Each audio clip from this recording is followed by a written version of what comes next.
So hello, today I'm at St John the Baptist Church in Thaxted in Essex, and I'd like to talk to you about the history of the church and the town itself. Thaxted is a town in Essex. It's 4 miles from Great Bardfield and 7 miles from Stansted Airport. Now Thaxted is surrounded by Essex countryside, and the elevation here is 99 metres or 324 feet in old money. Today's population is around 3,100.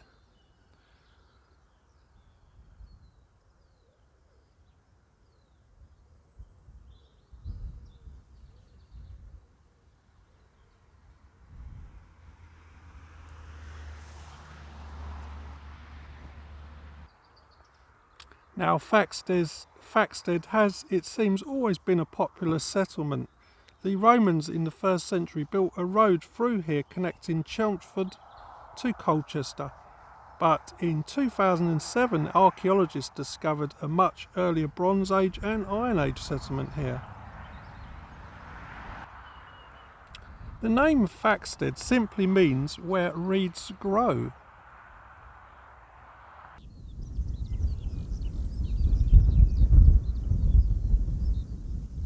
Now we are promised glorious sunshine today, so let's keep our fingers crossed.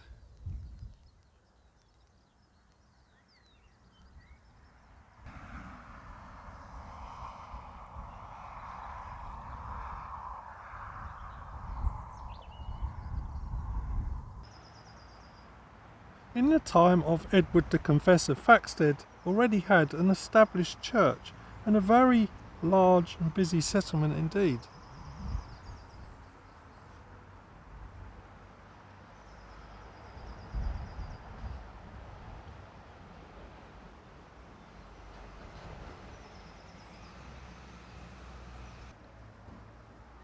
In 1066 the Saxon manor here was ruled by Witgar Alfricsson.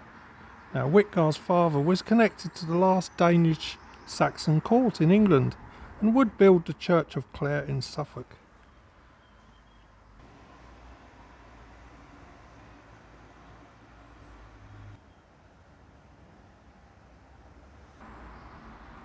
Now unusually there was only one manor here, but it was vast.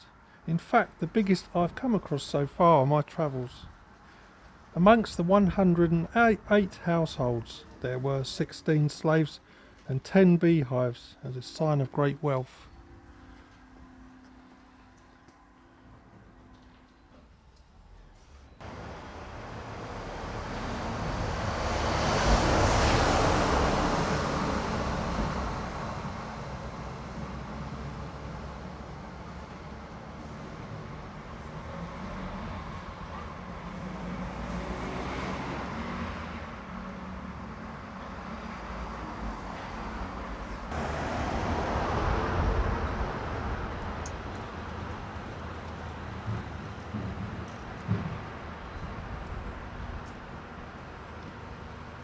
The sheer number of plough teams here would have been a sight to see, with 36 oxen pulling the ploughs.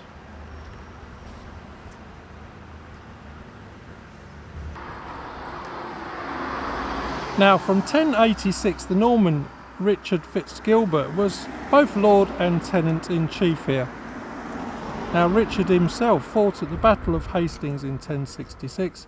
His father was a guardian to William the Conqueror, and Richard was rewarded with many manors, including that of nearby Bardfield Sailing. Richard's descendants would carry the name de Clare, and one of the greatest baronial houses of the Middle Ages.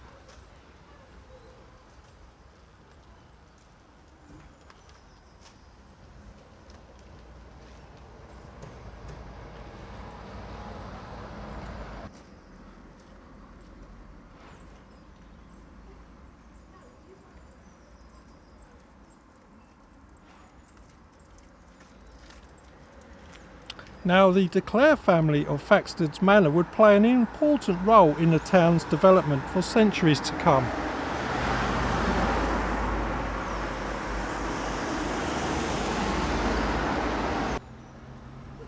Now in the reign of Edward II, Bartholomew de Bandelsmere had married into the Clare family, And in 1315 Bartholomew would obtain a licence to hold a fair at Thaxted on the day of St Luke.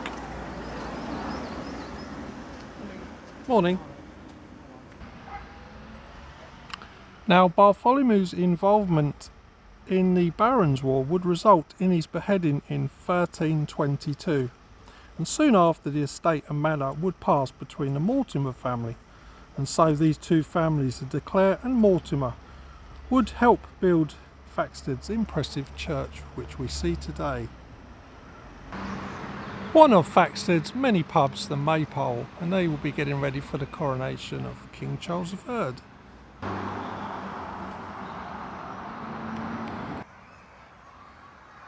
Now, by the 14th century, Thaxted became famous for its cutlery industry.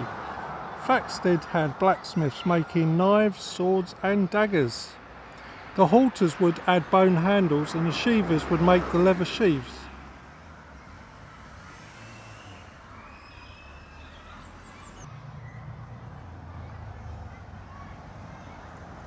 And the cutler himself would finish them off and sell the finished product.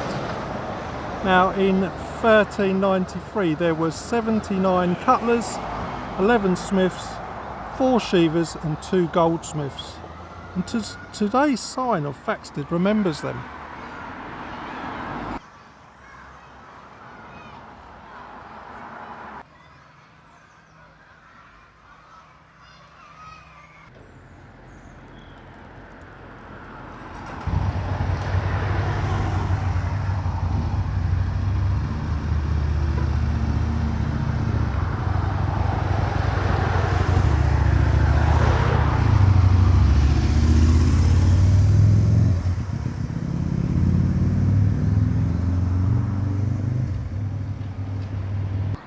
Here's another Thaxted pub, the Star, and if we look just beyond the sign, we can just make out the windmill.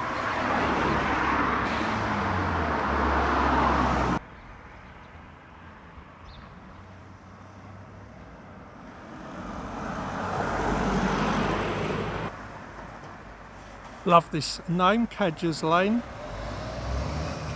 Big lorry go first.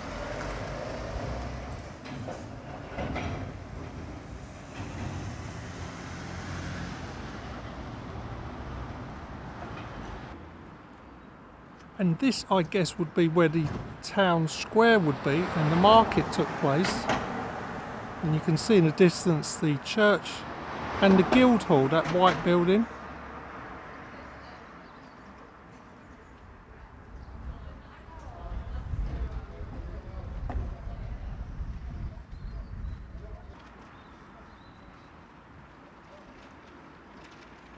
We're going to look at the Guildhall right now.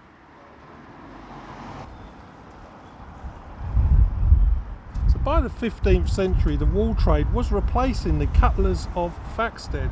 Now, the wonderful Guildhall that we can see in the background reflects how wealthy this town had become.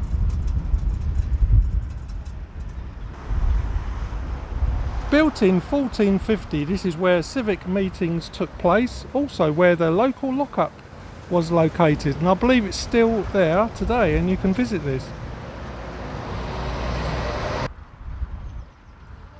Now today, 573 years later, you can still visit the museum here and see the local lockup.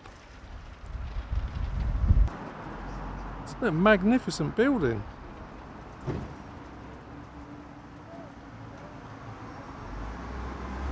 Thaxted is incredibly photogenic.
So literally opposite the church here we have the Swan Inn, first mentioned in 1539.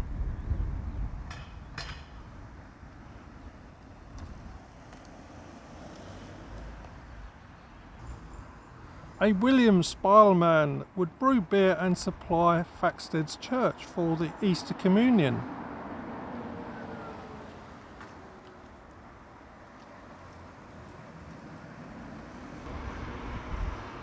Now in 1668, Edward George owned this building and he was summoned to Dunmow Court, charged with taking a piece of the churchyard, and you can see just how close the church is.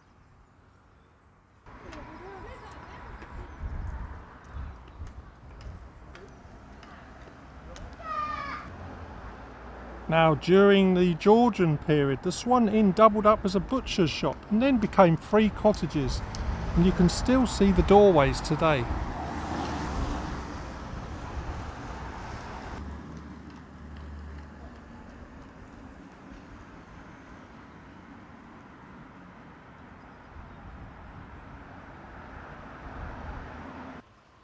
Now local legend says that the famous highwayman and outlaw Dick Turpin lived right here in Thaxted.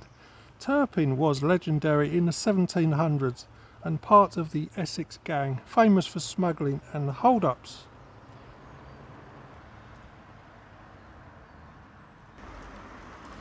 What is fact though, Turpin was born in Hempstead village, only 6 miles from here, so it's likely as a butcher's apprentice that he lived and worked here at some point. It's most fascinating. And this cottage is actually called Dick Turpin's cottage.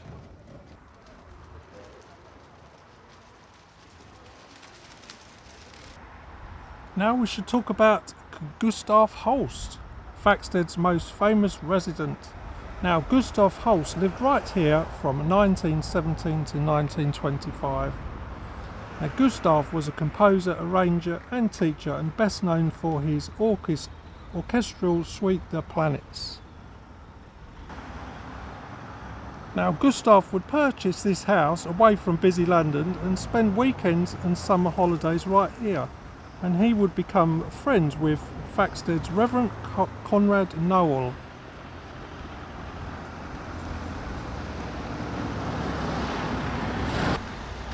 And he would occasionally play the church organ here, even taking up bell ringing.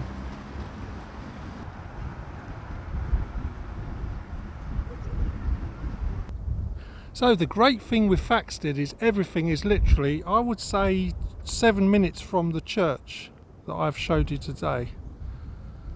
So once you're parked up, you can literally stroll around to your heart's content. Now we're going to look at the windmill. Can you see it just beyond the 2 cottages?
You can see why Gustav Holst selected this place for his walks.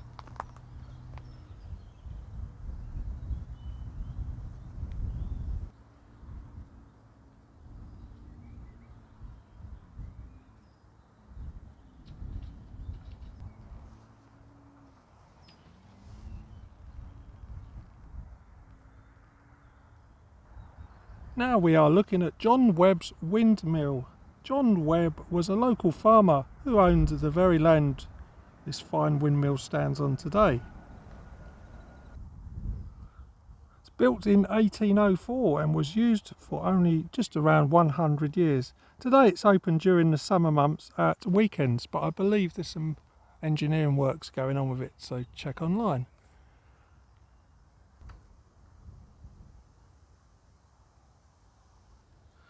Thaxted's Morris dancers. Now, most probable Morris dancers performed here for half a millennium, but by 1910 this ancient tradition had all but died out. It would be Miriam Noel, the Reverend's wife, that would revive the dance of the Morris. Now, the Morris dance is a form of folk dance with, for example, 6 dancers, bells on their ankles and clashing sticks, and will carry out a series of jigs or dances. Now by 1934 Thaxted had formed the Ring, a competition between 6 sides, and each year the group would meet and dance and drink. Today the Ring numbers over 150. And this year the Morris groups will meet right here in June 2023.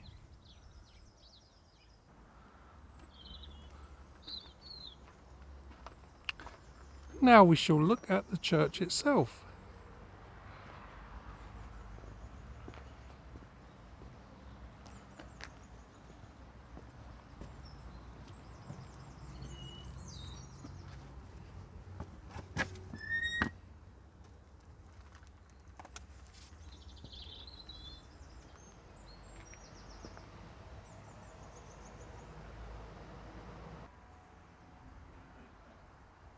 Now we face perhaps the finest church architecture in the whole of Essex County, dedicated to St John the Baptist, the Virgin Mary and St Lawrence. Now the walls are of flint rubble and the dressings are of limestone and clunch, which is a hard chalk. Now during its construction 4 church wardens were present, such was the scale of this project. Now also to keep in mind that Thaxted had a church in the reign of Edward the Confessor. This was documented in 1090 and belonged to the Church of Clare. And it would have intrigued me to see what it must have looked like. Now we are facing the West Tower, which was built in 4 stages.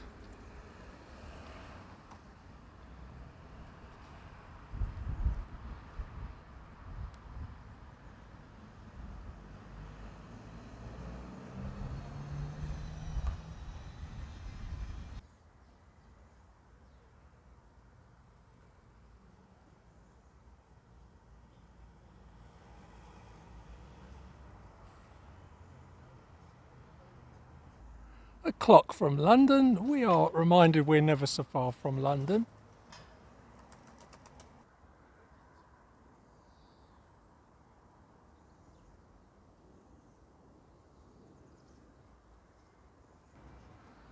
We are looking at the panelled and embattled parapet, which has crocketed pinnacles. You can just about make them out.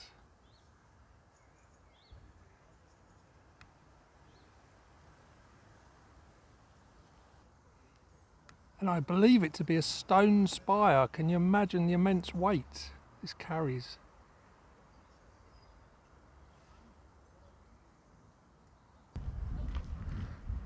Now what we see is believed to have been built by the Mortimer family, who were Earls of March and Ulster.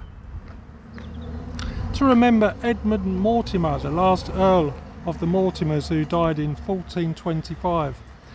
Edward was in fact the great grandson of Edward III.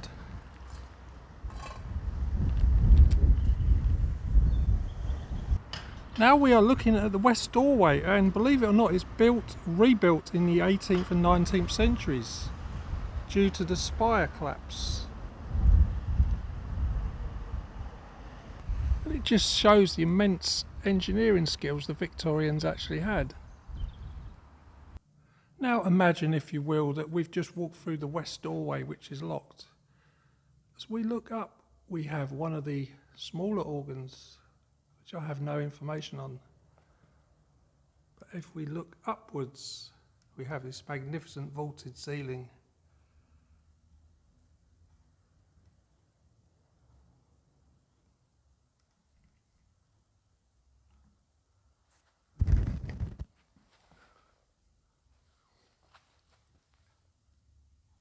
This supports the bell chamber and stone spire above. Notice the 8 bell ropes that hang down.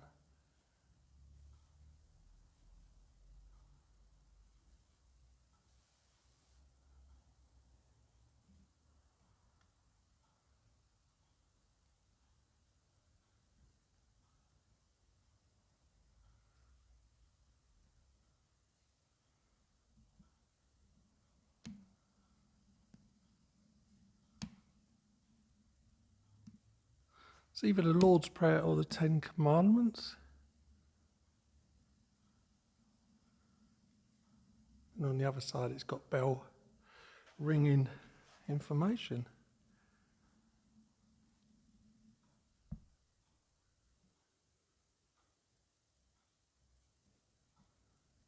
We've got the 10 Commandments.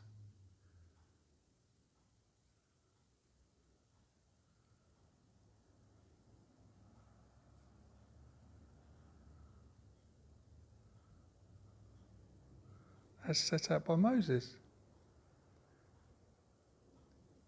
Okay, now we shall enter the nave itself.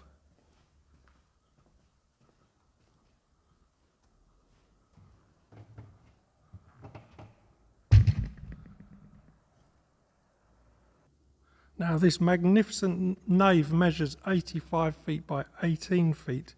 It was built by William de Burgh, who held the manor of Clare, built before 1340.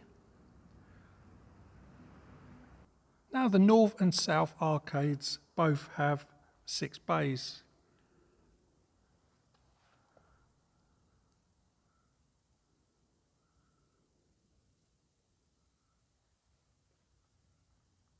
And why, I don't know. This is not classed as a cathedral. It's beyond me. Now I understand why Chelmsford got the cathedral as such, because of the location, but this is a magnificent building, isn't it?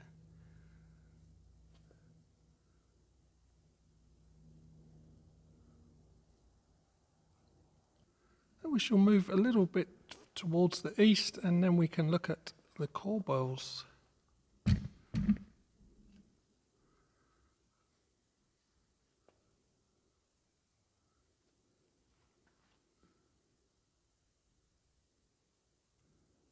Now each column is carved with a headstop. The most easterly corbels would have supported the former rood screen or level.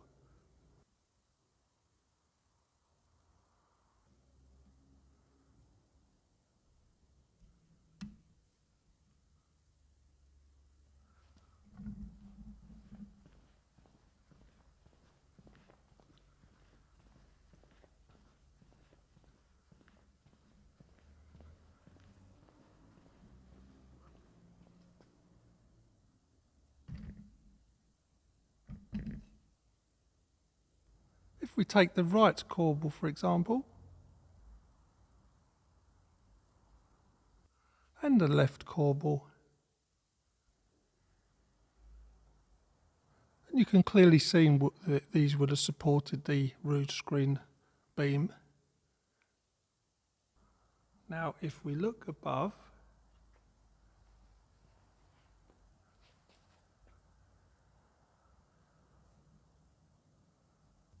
we are looking at the clerestory. Now, large churches built in a clerestory to elevate the roof, and this one is early 16th century. Basically, it's to let more light in.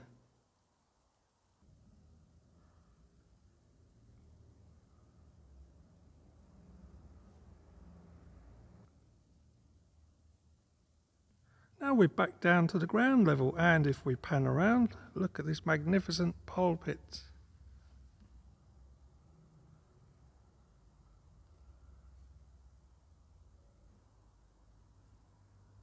This is a hexagonal oak pulpit raised on a tall stem, and from 1680.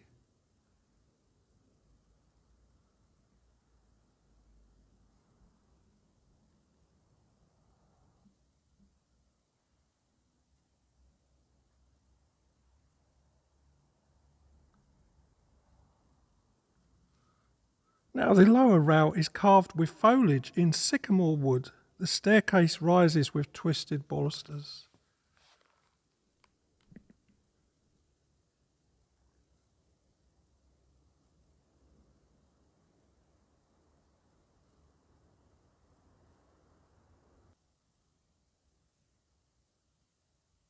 Now if we look above, we have a soundboard.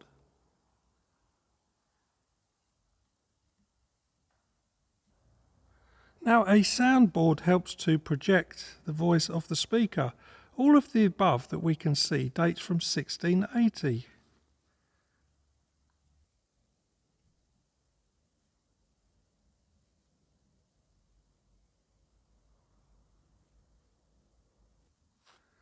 Now, in this year 1680, the English Puritan William Harris establishes the Plymouth colony in America. I can't resist going up.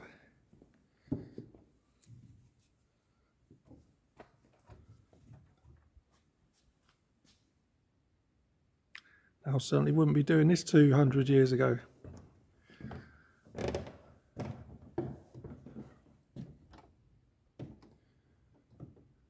$16.80, look at these hinges.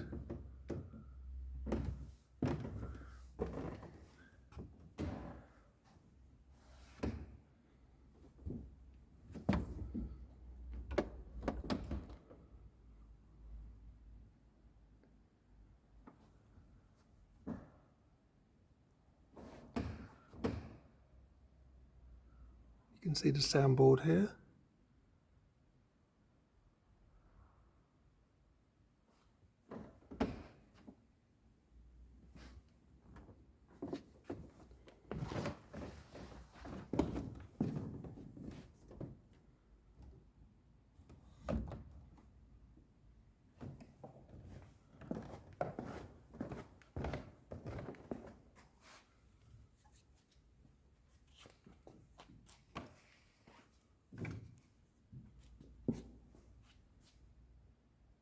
So not only is Thaxted photogenic, but so is this lovely old church.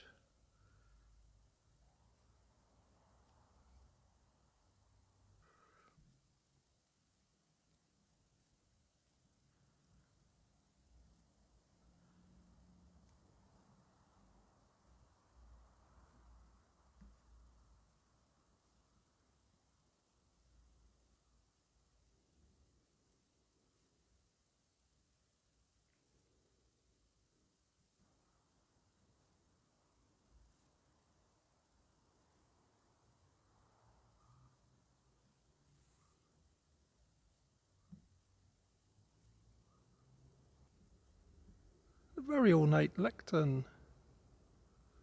Look at the carving, and it's a coloured one, which is most unusual.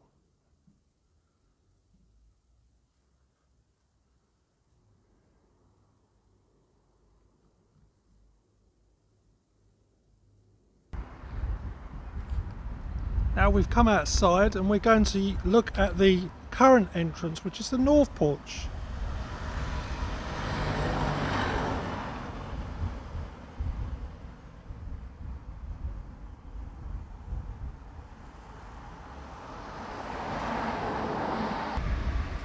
Now we're looking at the north porch. It's 12 feet square. It's built around 1445.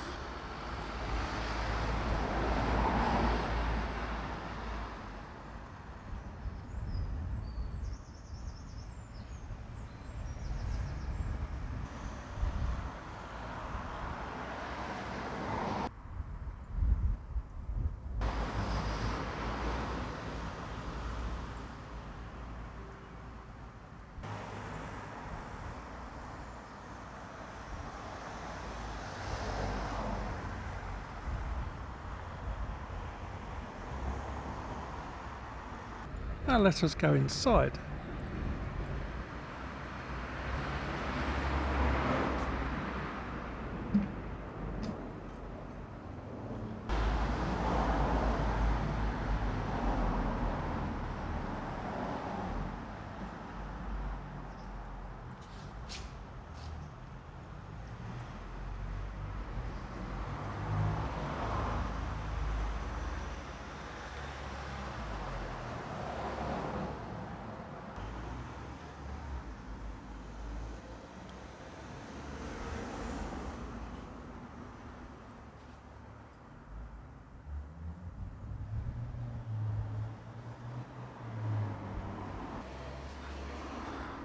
Now, after the spire collapsed in 1814, this north porch was extensively renovated, including the traceried panels above the entrance.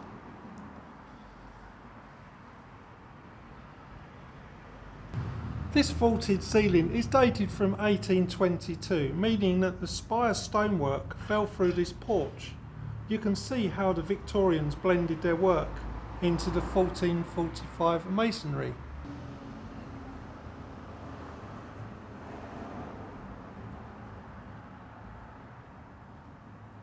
Now we shall look at the north doorway itself.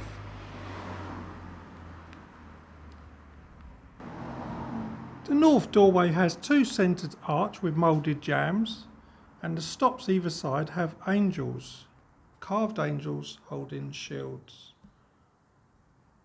There and there somewhere.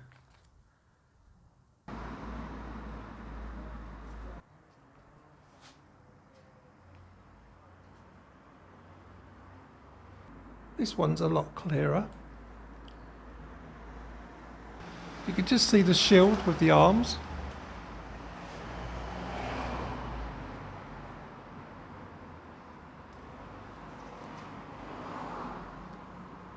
Now we're looking at this most beautifully weathered oak north door. These panels are traceried and early 16th century.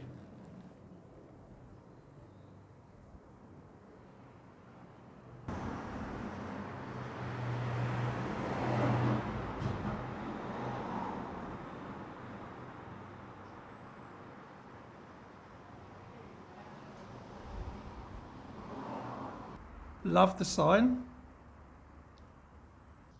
Just imagine how many have passed as we pass now. Let's go inside. Look at this.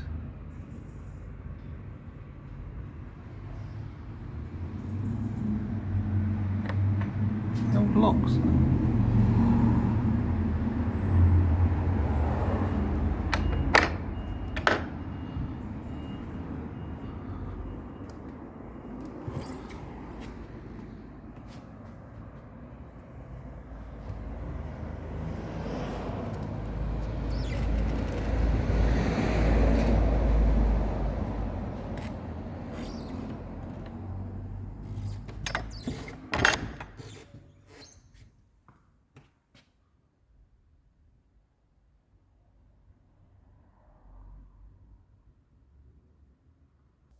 So now we are standing in the north aisle itself, which measures 86 feet by 22 feet. This is believed to be built by Lionel, Duke of Clarence, around 1360.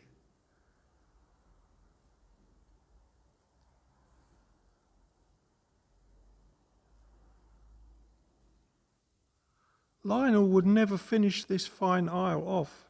We assume his wife and Countess of Clare would finish it before 1377. From 1445, the north aisle was widened and these windows were fitted.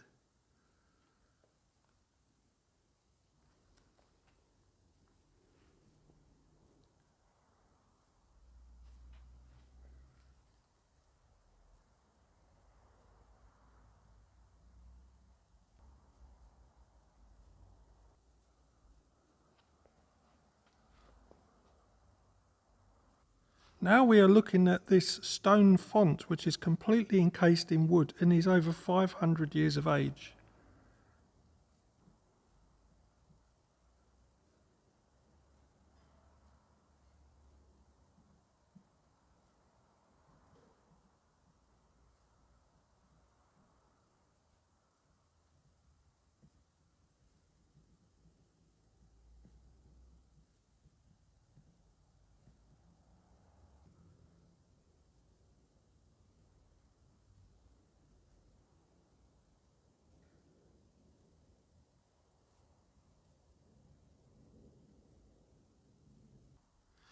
The very ornate and traced cover is carved in two pieces. It's complete with buttresses and canopies and topped off by a crotted finale.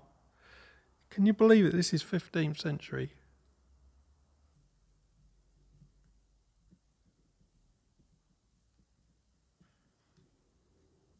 Now very carefully open these doors. You can see inside. It's got a central iron rod that supports the weight of the top. Now if we look at the roof of the aisle, it's similar to that of the nave. It's probably 15th century.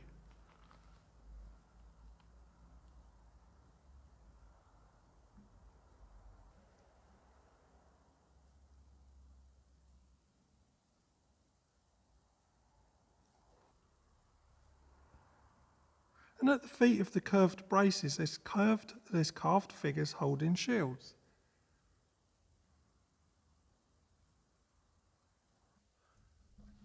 Now, if we make our way over here, there's lots and lots of books and pamphlets on the church.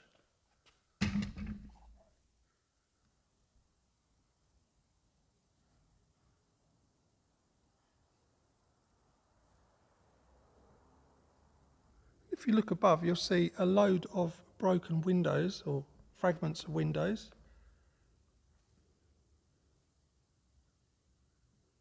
That have been reinstalled. I'm just selecting one fine example.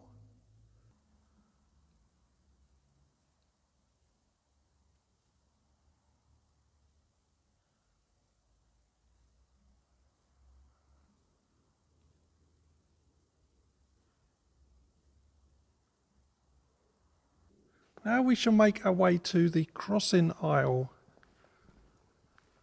or the crossing transept, I think it's called.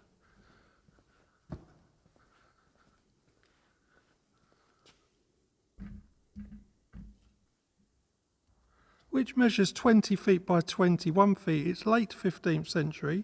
It's built by or in the time of Edward IV.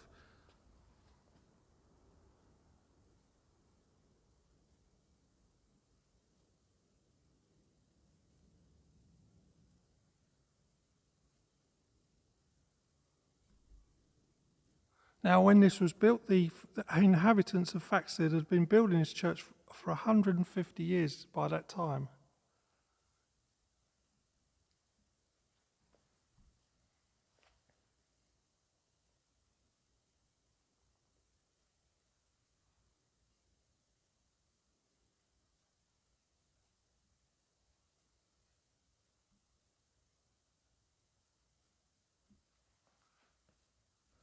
Now, if we just look to our right,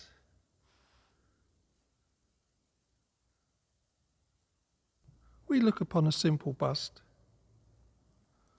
of Conrad Noel. He was the vicar here for 32 years and he was a friend of Gustav Holst.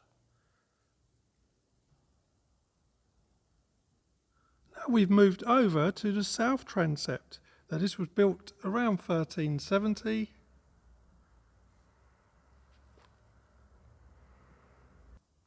Originally this was a chapel of St Anne, if I'm not mistaken, and from above it forms a cruciform, so we would now be standing by Jesus' right hand on the cross.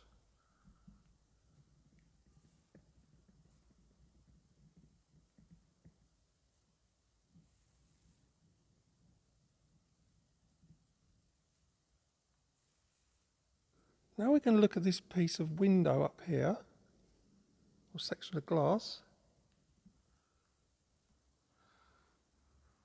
Now this is a section of ancient glass said to be that of Edward Mortimer of 1381. He was raised in the care of Edward III, and he would become a powerful earl and marry Philippa, daughter of Lionel, Duke of Clarence, who built the north aisle. Beneath Edward we have another piece of stained glass, and I can't tell you anything of this. It's beautiful colours.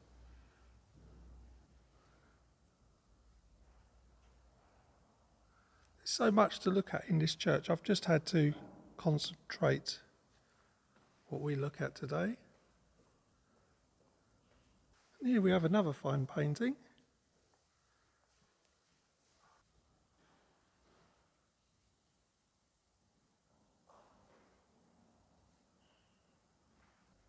Now we're going to look at the World War One memorial. Just over there.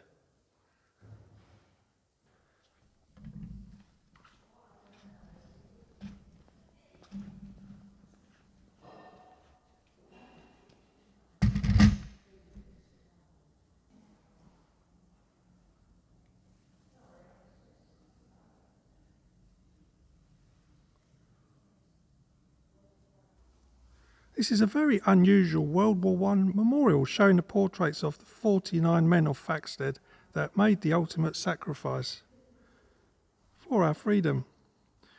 It's very moving because in the centre we've got two brothers and you can see all the men in their photographs.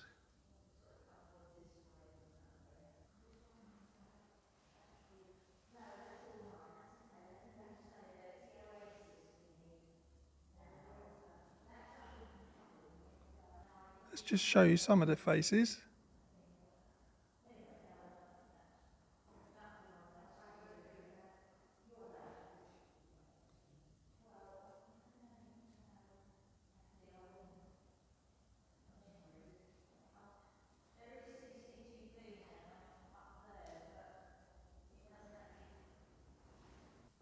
So now we've moved over to the south transept. It's built around 1370. Sorry, disregard what I said. We're now in the north transept. Originally this was the Holy Trinity Chapel.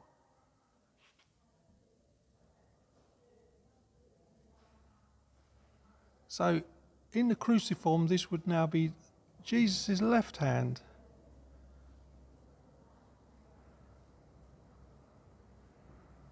Now we're going to go behind this magnificent organ and look at this reredos.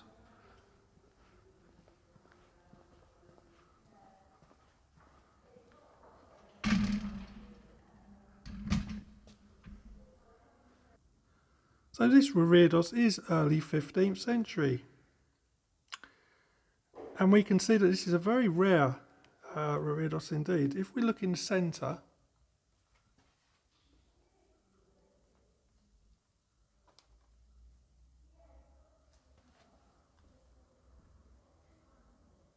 we can see Jesus is flanked by two angels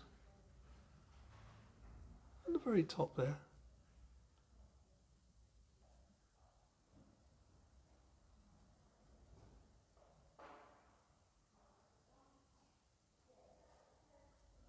So you can see where the reredos is in comparison to the organ. So this organ was originally built in 1821 by Henry Lincoln of London. And it was moved here to Thaxted in 1858. Now it is significant in that Gustav Holst may have first played I Vow to Thee My Country on this very organ. And can you just imagine that?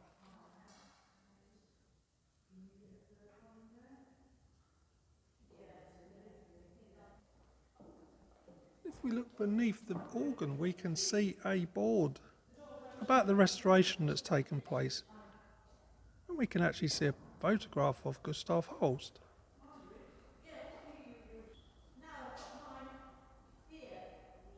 Now if we look just over to the right of the organ, we've got a small memorial. This small wooden memorial is to Eric Makenham. Eric would die of wounds received at Messines Ridge in Belgium on June the 10th, 1917. Eric Makenham was one of 26,000 men who would die that week at Messines Ridge. Can you imagine that, 26,000?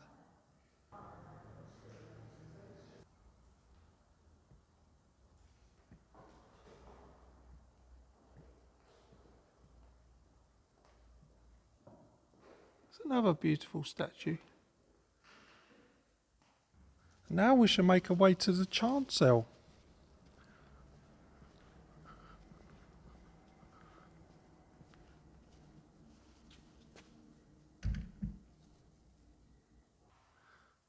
The chancel measures 48 feet by 23 feet, and it may well have been built in the time of Edward IV's reign, or soon after, around 1465 when he was married.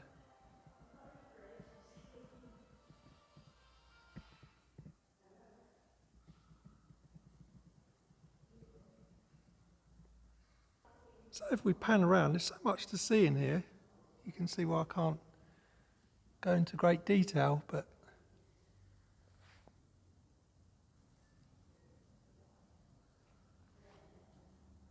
I mean, this chancel is a good size. It's the size of an average church.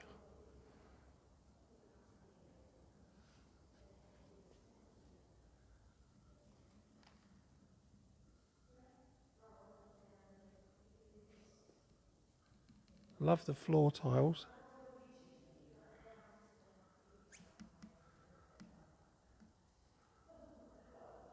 And you've got various noble persons that are buried in the floor.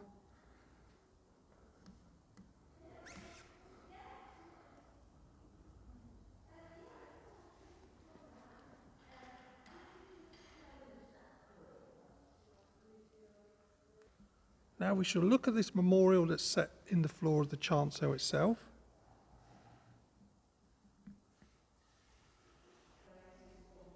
This fine brass is of believed to be Robert Wedow. Now, Robert was born in Thaxted and he went on to study at King's College, Cambridge. He would return as a schoolmaster here in around 1468. Now Edward IV would make him chaplain of the Black Prince's Chantry in Canterbury Cathedral from 1478.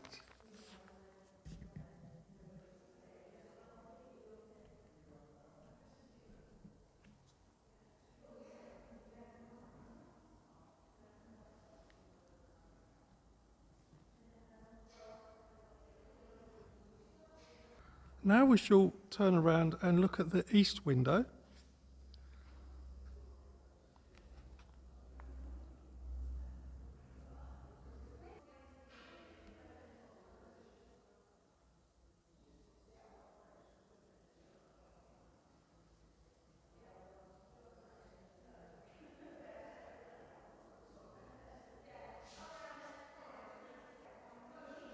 Now this fine window is by Charles Kemp, a Victorian designer who produced over 4,000 windows.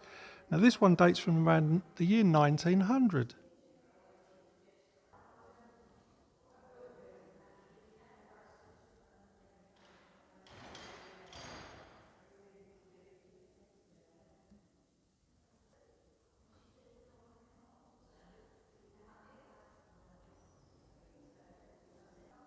Now if we look near to the right of the high altar, there's a small opening there. Now just beyond these lovely flowers, these are the stairs to the bone vault. It's now blocked, but once it ascended to the vault, I believe it's from the Tudor period.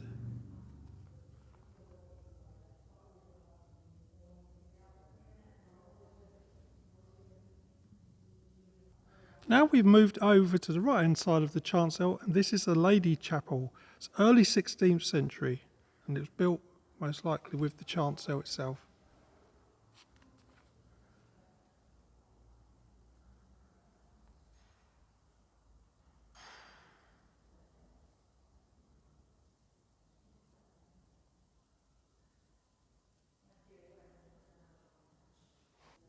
And now we shall go in.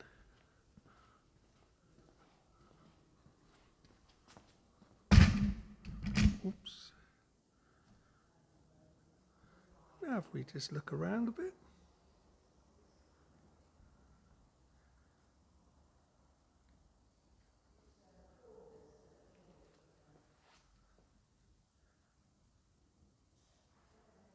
We've got the original priest door there.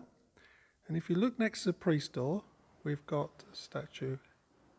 Now this is a statue of Our Lady of Walsingham. This small replica is of the Walsingham Shrine in Norfolk. Now Walsingham was founded as a pilgrimage site from 1061, when the Lady of the Manor had visions of the Virgin Mary. Now during medieval times, pilgrims would travel from Europe and Britain to Walsingham, and still it is a major pilgrimage site to this day.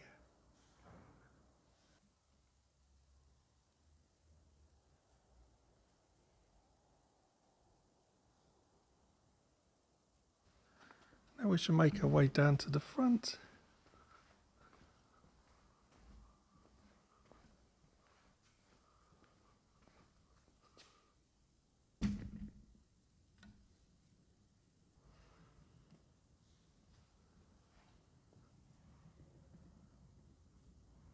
So here we have two windows, which we have St Ambrose on the left and St Augustine on the right.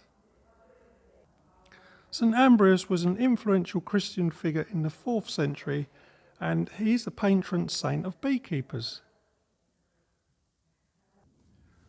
Now we have St Augustine. In the 6th century, Augustine brought Christianity to the Anglo-Saxons, and he is the founder of the English Church.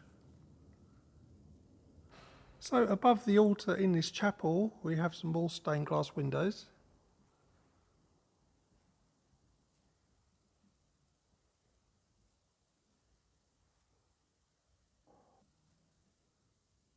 We've got Edward IV, and we've got the Prior of Stoke by Clare.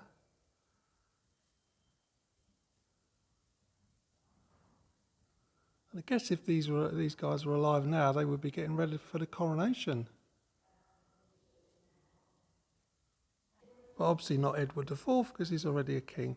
But we've got Thomas, the Vicar of Thaxted, and Gilbert of Clare. Look at the fine clothes.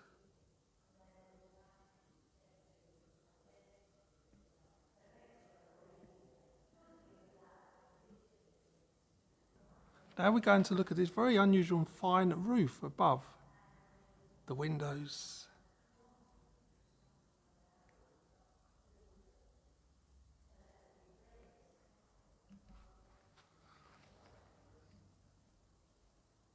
Now this early 16th century roof is in the East Bay, originally painted red and white, and in the centre a sun of gold, or perhaps yellow, with the monogram IHS of Jesus Christ.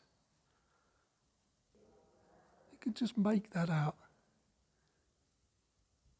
Now we've moved over to the North Chapel, or the Becket Chapel. It's early 16th century.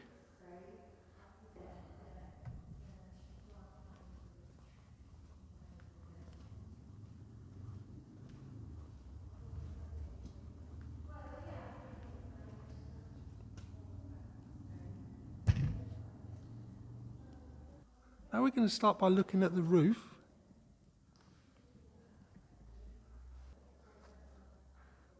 We can see much of the original black and white decoration. Must have been striking when new.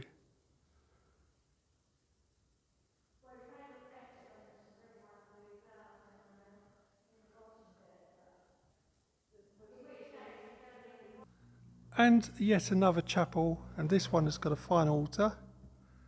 Look at the windows.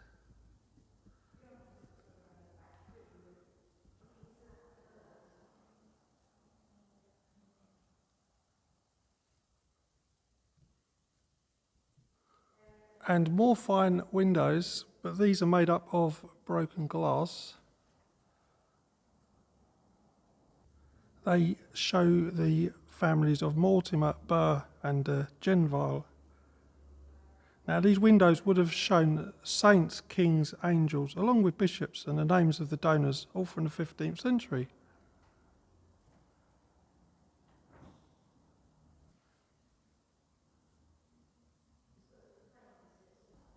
And we're now going to look at a niche which has got a vaulted canopy.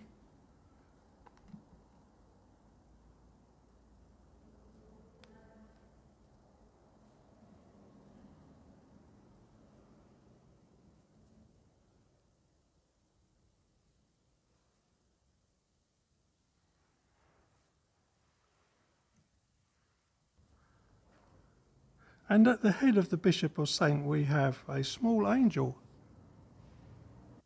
This is 15th century. Now these good ladies are just putting the foliage around in the font for the coronation. Yeah.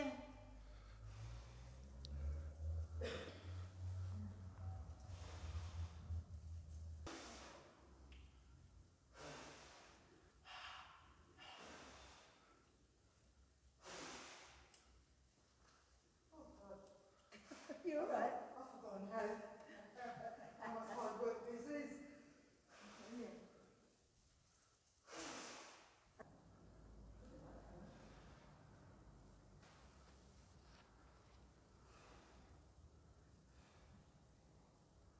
Now we're standing in the north aisle, which measures 86 feet by 22 feet.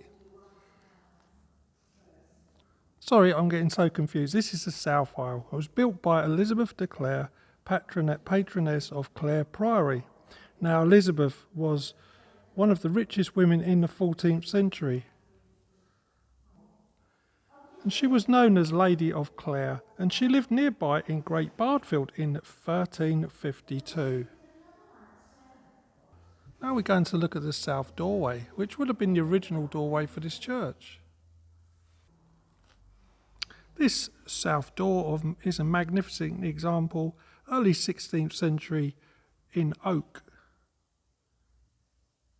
And you can see more or less identical to that of the, got to get things right, north doorway. Now if we look at this small doorway here, this small doorway goes to the upper level of the porch, such as its size. It's a nail-studded door. Notice the iron strap hinges.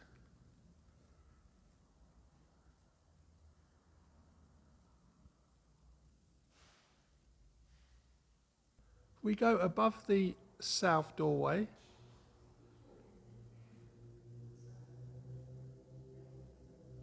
This is a royal coat of arms. This is to Queen Anne before the Union, around 1702.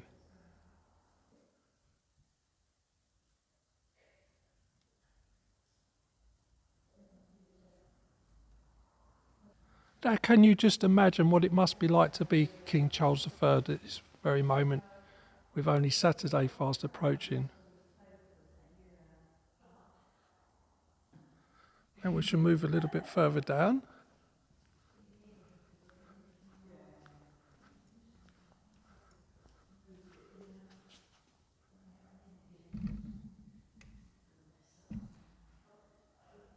Just look at this incredible chest.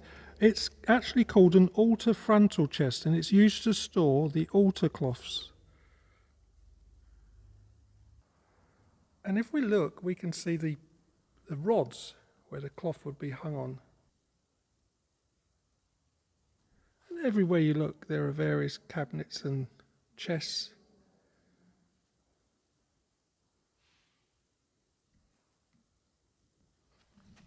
Now if we go a little bit further this direction,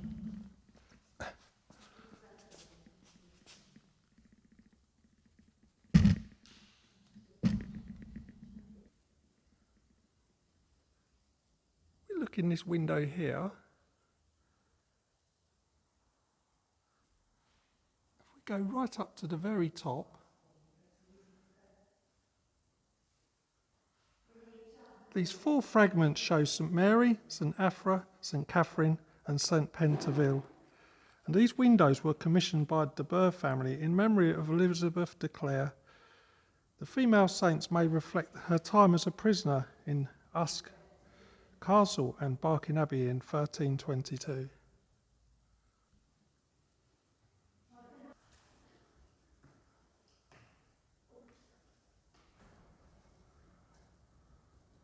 you want to put one around this side? Not sure, really. Yeah. Well, you have got another one.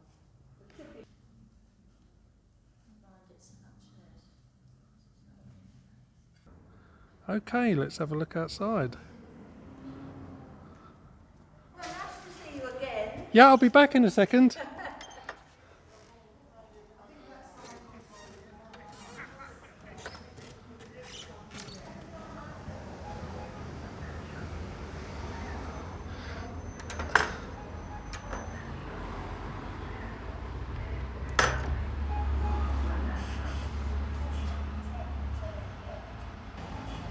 Lovely ladies. It's like so many volunteers across the country. I don't think churches could stay open without them, really. So we should walk around.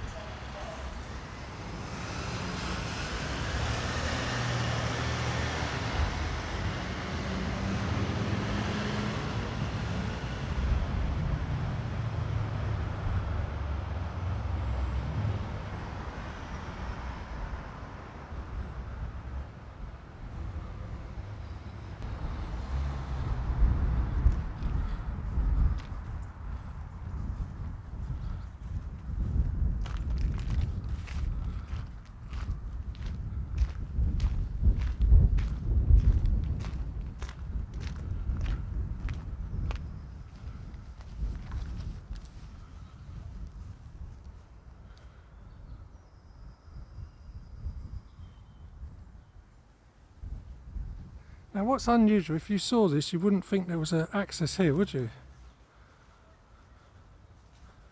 Look at this.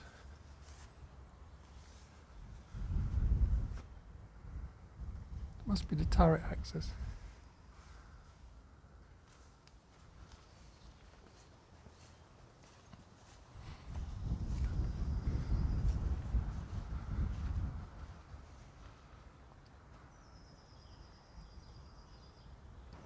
So now we are facing the south porch, which measures 13 feet square and it's built around the 1360s.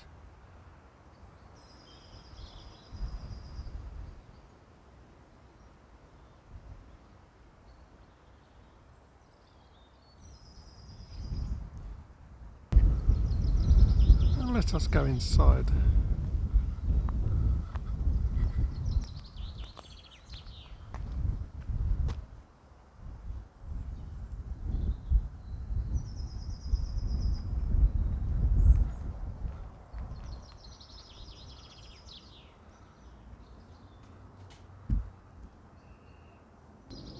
Now it's very unusual porch with additional east and west archways, and I've not seen another.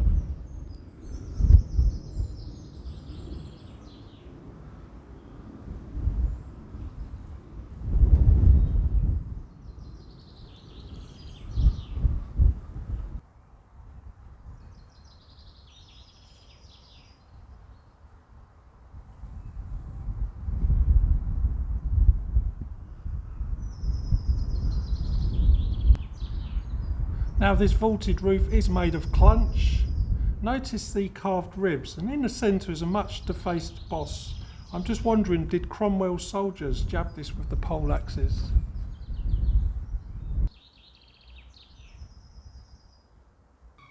Now we are looking at the south doorway, originally 1340 with the head stops.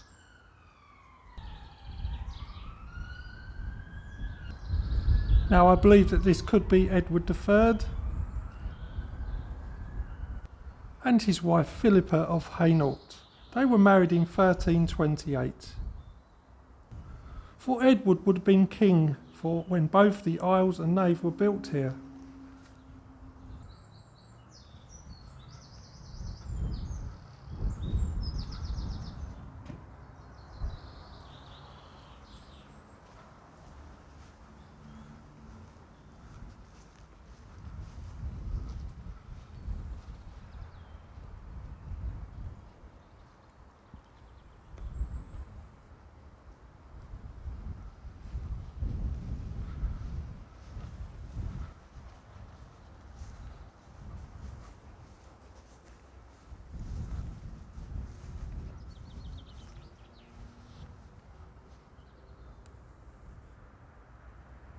And here we have the doorway, the original priest doorway, and the other side we've got the Lady of Walsingham.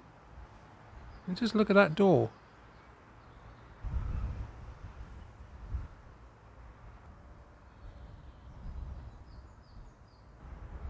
Now my battery's going, but we're going to just look at the gargoyles.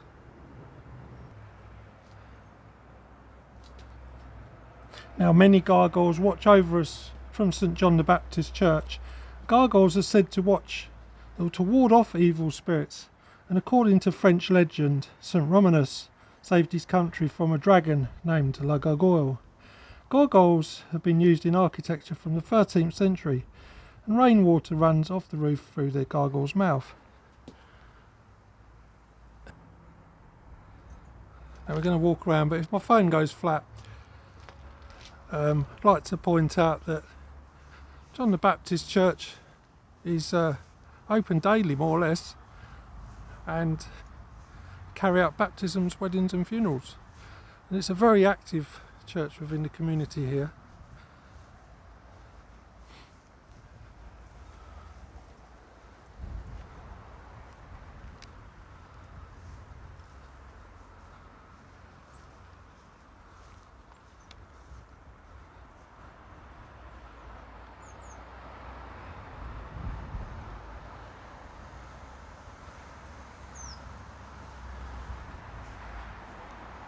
It's a very small population, 3,100, And I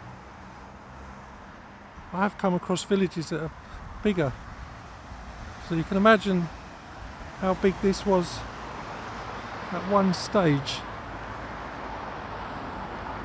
But Thaxted is a fantastic place to visit, and you've got the up and coming Morris dancers.